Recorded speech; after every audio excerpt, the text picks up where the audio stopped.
Hey everyone, welcome back to my channel. Fina here from Fina Reads, today with my December wrap-up and January TBR. I'm testing this format to see if it makes sense to combine TBR and wrap-up or if I want to keep them separate. So let me know down in the comments what your thoughts are, if you like it this way better or if you want me to do two separate videos.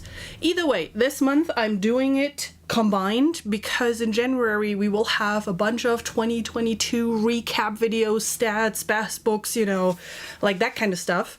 So my January slots are kind of full already, so I didn't want to, you know, delay the whole recap part of it. Also, apologies for my voice. I'm still getting over a cold. I got sick over Christmas.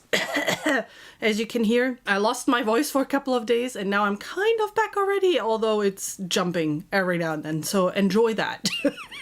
All right, let's talk about December. So in December, I read a total of 6 books with a total page count of 1,793. There's one book that I started in December that I really wanted to get finished, but because I was sick, I kind of didn't read as much of it. I'll talk about that in a little bit. Sorry, I have to look at my chart while talking about things. So out of those 6, 3 were fantasy, 1 classic, and then 2 sci-fis. 1 was a short story, the rest were all novels, and out of the 6, there was just 1 audio book. And then lastly, 3 of them were traditional published and 3 were self-published, so that's a pretty good mix. So let's talk about book number 1 that I actually took into December. So I started this in November and wanted to finish it in November. Then I wanted to read book 2 in December and book 3 in January. Well, I finished this up in December and didn't read book 2 in December. Anyway, my reread of The Fellowship of the Rings, which is book 1 in the Lord of the Rings series, or I don't know, the first third of the Lord of the Rings book, depending on how you want to look at that. My opinion hasn't changed much. It's the first time I read it in English. It's definitely beautifully written. I mean, the descriptions and everything is amazing and it's still great. And you can see how many other fantasy series got inspired by this. But at the end of the day, it's boring. Like, there's just so much description, so much just wandering around. Before you lynch me, I never made it a secret that I'm not the biggest Lord of the Rings fans. And while I acknowledge what it did for the genre, I don't know, really unpopular opinion. It's a good book, but it's not amazing. You know what I mean? Having said that, knowing that this was written a long time ago and that we have a lot of fantasy works being published since then, yes, for back then, obviously it was a big thing and it was ginormous what he did and all the world that he invented. He was a nerd. And he was a nerd who you know, published his own language basically and created a fantasy world and created stories within it, and that not just one but multiple. I mean, it is impressive. I'm absolutely aware of that. I don't know. I don't need to read this book. I will continue with the series just so I can say I finally read it every now and then, and I might read some of the other stories in the world that he wrote just to see if there's maybe another story that I like better. I just, you know, the length of it. It's the length of it that is kind of just too much for me. After Fellowship of the Ring, I needed something shorter, so I grabbed The Beast of Basque, Tales of the Raven's Daughter by Erin Hunt Rado, which is a book that I got at the LA Comic-Con. The author was sitting there and was selling her books. I think she has 5 or 6 in the series. They are all really thin, like around 70 pages. And, you know, it was okay. I didn't expect it to be wowing me, given it is 70 pages. It was really simplistic. It was entertainment. There was no huge description, no huge character development, no huge world building. A lot of things just happened. The twist was obvious pretty early on. It was fun, you know, it was like a fun, entertaining read, especially after this bigger chunker and, you know, a little bit more dense book. This was pretty refreshing, and that's exactly what I needed afterwards. The next book that I read, and if I'm going to talk about that, you'll think like, man, your December was a terrible reading month. It actually wasn't, but anyway, this is Slaughterhouse-Five by Kurt Vonnegut. Jake picked this for me to read this month, and I started reading this handy-dandy little copy, and then I got so annoyed with the writing style at one point that I switched to the German audiobook, and it was mainly the phrase, "so it goes," that you have in every second sentence, I'm exaggerating, that completely threw me off. And then I realized something really interesting while reading this. There are a lot of books out there where people don't tell you what they are about. They're just assuming you know because it's such a popular book, and this is one of them. The only thing I knew is that it was about World War II and his time in Dresden. Like, that's kind of the stuff that everybody tells you of this book. No one tells you that this is a completely nuts sci-fi with time jumps and him traveling through time and him being on a different planet and all sorts of other drug-induced writings. I mean, I can only assume he was under drugs while he was writing this thing. It was... I don't know, I was just sitting there like, what the fuck is this actually? And I just listened to it and I was like, okay, I might have to read it at a different point, but right now, what is going on here? I don't know. I definitely want to read other short stories by him. I've heard really good stuff from Leslie about his short stories, but this book, no. Just no. Book number 4 that I read in December was Lottery to Haven by William Gee, which is one of the quarterfinalists of Team Dragon in Space in SPSFC2. And I actually have a separate review up about this, so I'm not going into detail about this. I'll link the review. If I don't forget, I will link it down there. I'll definitely link it up there. Whichever, you'll find it. Where I go into more detail about the book itself, the summary, the writing style, the plot, like all those kind of things. I really enjoyed it, which doesn't seem to be a popular opinion among my team. It is quirky writing, I tell you that much. The writing style is definitely different, and in my review I compared it with, it feels like it was written in a different language and then someone translated it, not being 100% familiar with the English language, because some of the words are a bit funky that were chosen for certain descriptions, like words you wouldn't use necessarily in the English language. But besides that, I thought it was a super unique story. It was really fun pacing. I really loved the main character. I loved the whole concept of this world, and this is definitely one of the better books in the quarterfinalists, in my opinion. My opinion doesn't reflect the opinion of the team, and we will have a score that reflects all opinions of all team members at a later point, blah, blah, blah, blah. There's your disclaimer, but I really enjoyed this one. Then I read the next book Jake picked for my TBR, and that was Vicious by V.E. Schwab. And I had no idea what to expect when going into this. I just knew it was kind of more an urban fantasy with a superhero type trope and villains, like two people going against each other, one good, one bad, something like that. So if you've watched more of my videos, you know I like to go into things rather blindly. So that's about the extent I knew about this book. Turns out this was actually really interesting. It's kind of a conversation around what is good and what is bad, and that there's a lot of bad in good and the other way around. And I thought it was really well done in that whole theme around I have superpowers, you know, and people with superpower, like the one person is people with superpowers are bad and they're against God and against nature and they need to be eliminated. And the other person is more around, no, it's great, like everybody can live the way they want. Kind of. I'm summarizing it really badly. But this was super fun. I really enjoyed the writing. I really enjoyed the story of Victor and Eli. I also enjoyed like the back and forth. The book is written like the chapters jump back and forth in time from like going towards now and then all the way back in the past, what happened, how Victor and Eli kind of became enemies. And the way you discover how things happen and what their motivation is was actually really interesting. Great pick. Like, I really enjoyed this one. I'm really grateful for Jake selecting this particular book, especially since I had it on my shelves for quite some time already. So I'm excited to continue in this series. And correct me if I'm wrong, but I think there's a third book coming out eventually, or I have heard something about a third book coming at one point. I always thought it is just a duology, but somehow I saw something with a third book coming up. And then the last book that I finished in December was Hammer and Crucible by Cameron Cooper, which is a pen name for, I'm forgetting what her real name was, but it doesn't matter. This was yet another quarterfinalist for Team Dragons in Space for SPSFC2, and a review is coming up. At this point, the review is not there. I have to film it. It will come out after this video, so keep your eyes peeled on that. So that's why I will not go into detail here either. You just have to wait for the review. But spoiler alert, this is my favorite so far. I have 3 more books to read, so it can change. But right now, out of the 4 that I've read so far, by far my favorite.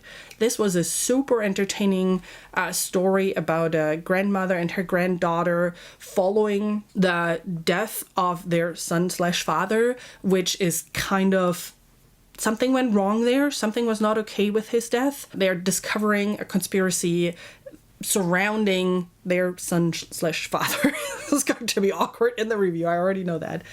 And it was super fun. First of all, snarky main character, right? My type of snark that I like, my type of humor that I like. There's a guy in there. If you're in the mood for a really entertaining, fast-paced, yet still quite developed sci-fi space opera, I highly recommend that you're checking it out. It's, I think, a 5-book series, and they are all 5 are published, so you can jump right in and read the whole series. I actually already got book 2, so I'm excited about continuing it eventually. I'm really excited about this one. And then we are kind of with one book going from December into January because I started with Gardens of the Moon. I'm reading the German version of it, so it's Die Gärten des Mondes, and the series is called Das Spiel der Götter, which translates to The Game of the Gods. So I'm reading Steven Erikson. I now know what those dogs are that are in front of the cover, and as you can see, I'm happily tabbing my copy.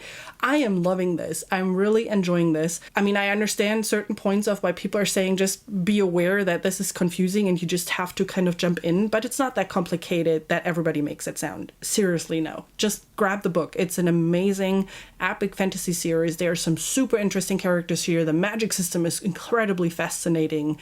I love the switching off the different perspectives. So you're following a huge cast of characters and it's constantly switching perspectives between them.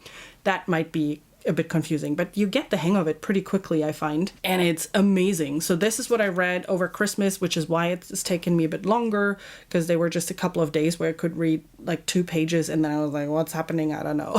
But that would have happened with every book. It's not particular to this book. So I'm nearly done. I'm having about 150 pages left. And I hope I can finish this today, actually. But this is going to be my first book of 2023, my first finished book of 2023. Hey, real quick, editing Josephine here. I totally forgot to talk about the Keymark Readathon that is also happening in January. I'm putting a link down into the description because you have till January 13th to sign up. It started January 6th, but it goes all the way till February 6th. So if you're interested in joining us for a really fun readathon that is really easygoing and not super competitive, so you don't have to read 30 books or anything, just 5, and we gave you a really great selection of prompts that you can choose from. But if you want to join us reading some science fiction and fantasy books, get to know some great readers, then come join us over on the Keymark Discord and join the Keymark Readathon. There are 4 teams that you can pick from. One is Andrews from Andrews Wizardly Reads. Then we have Josh from Red Fury. We have Madison from Madison Goodyears. And then I'm also a team captain for that readathon. So I am so excited. So all the books that I'm going to talk about now are mostly actually my picks for the readathon, which hopefully gives you a good idea of what you can pick or what you can read throughout January 6th till February 6th. Stopping here because you want to continue hearing about the books, I assume. Go join the readathon. Come on over. Join the readathon. And then for January, to continue a series, I definitely want to continue with Malazan and want to continue in the series.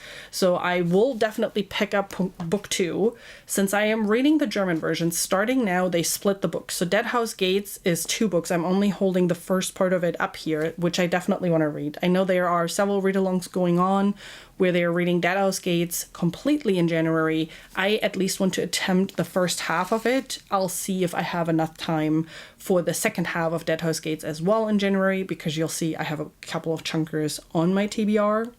So I don't know if I will get to it. But this is a series I want to continue, hands down. Also in the theme of continuation, I hope I'll actually get to pick up The Two Towers this time and get to read Tolkien and see how Frodo's journeys continues. By the way, is anyone really a fan of Frodo based off the books? He's kind of weird in the books, isn't he? And then the last book when it comes to the continuation of series, and if you haven't gathered that, this is kind of a goal for me for 2023, continuing series that I started in any time. Like, I have so many series started, which is ridiculous. I need to finish some of those. So I directly want to continue with the villains, currently duology, potentially eventually a third book, potentially eventually Vengeful, which I got gifted from Erin. Thank you so much, Erin. This allows me to continue with the series immediately because I want to know what happens with Eli and Victor.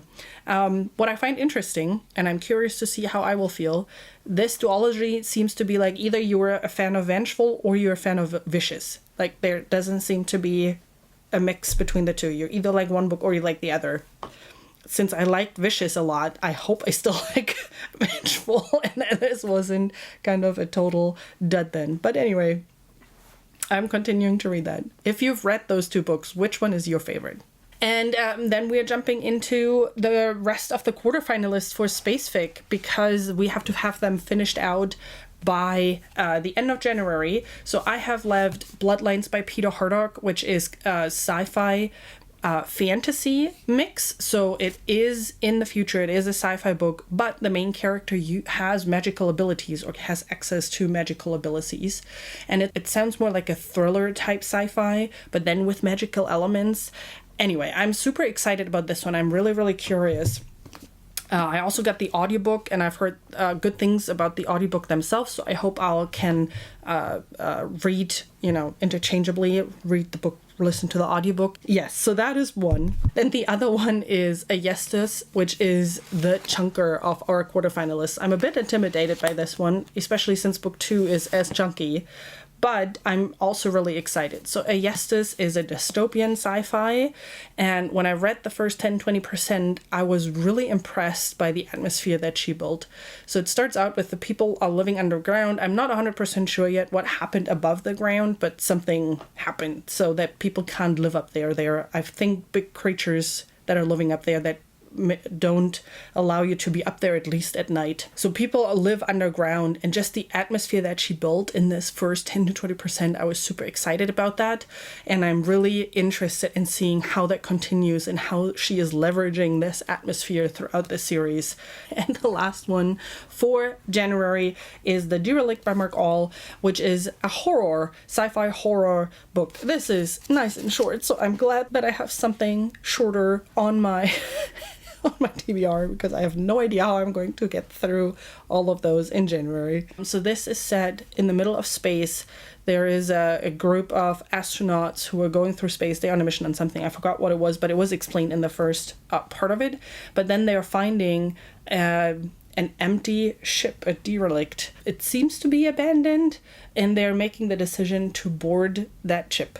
And then, you can imagine horror, what things are going to happen. So I'm also really excited about this one and seeing where this goes. I'm not a big horror person. I'm a really scaredy cat. So yeah, we will see how this goes. All right, that's it. December wrap up, January TBR, all in one video. Definitely let me know down below if this is how you prefer this, or if you would prefer them being split. For those of you who stayed till the end, thank you very much. It means a lot to me. I really appreciate it that you're listening to all of my ramblings throughout this video. And then I'll just hope you have a great rest of your day, and that I'll see you soon with my next video.